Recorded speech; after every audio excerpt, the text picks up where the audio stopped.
primary school. This book examines Jefferson's efforts to reform Virginia through education. Treating curriculum only in passing, I explore the social relationships of education between professors, teachers, students, parents, and politicians.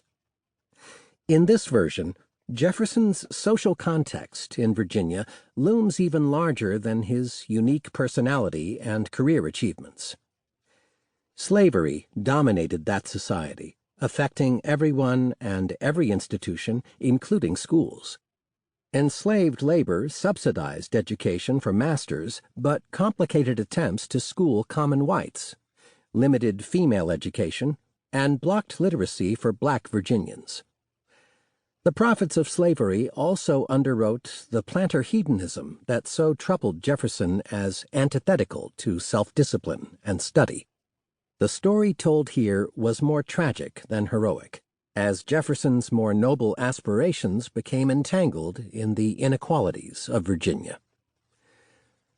Often Jefferson serves as the inspirational prophet of schooling for all Americans, but he appears here constrained by politics and society in his own time.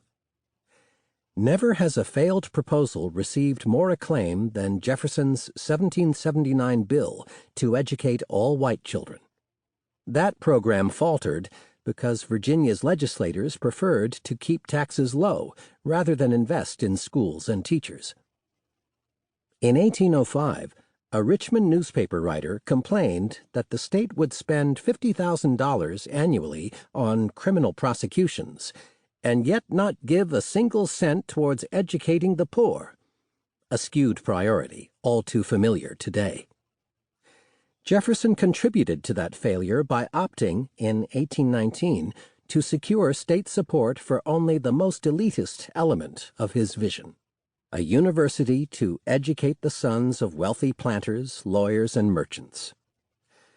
Never quite the egalitarian that we now wish him to be, Jefferson believed in elite rule.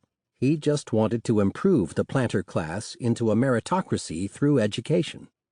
He made the University of Virginia his great legacy project, meant to train an improved generation of leaders for the state. Colonial Virginians rarely spoke of generations as distinct, for they favored continuities over time.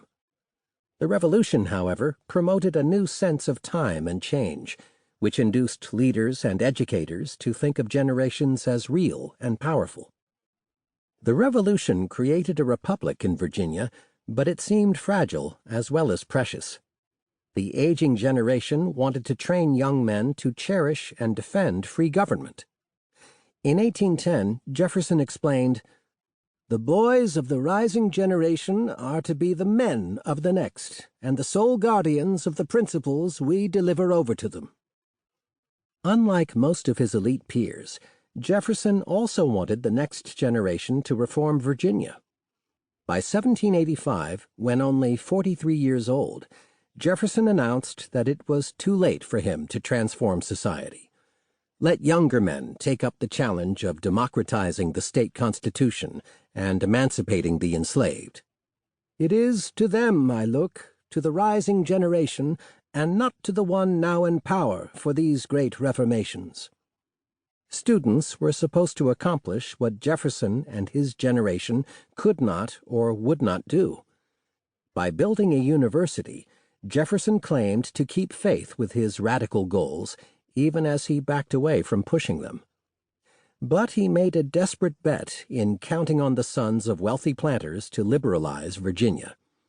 And he assigned to them a second contradictory goal: to restore Virginia's primacy in the American Union of States. In the end, the next generation would focus on defending Virginia rather than on reforming their state. Claiming national preeminence, Virginians celebrated the superior size, population, and wealth of their state.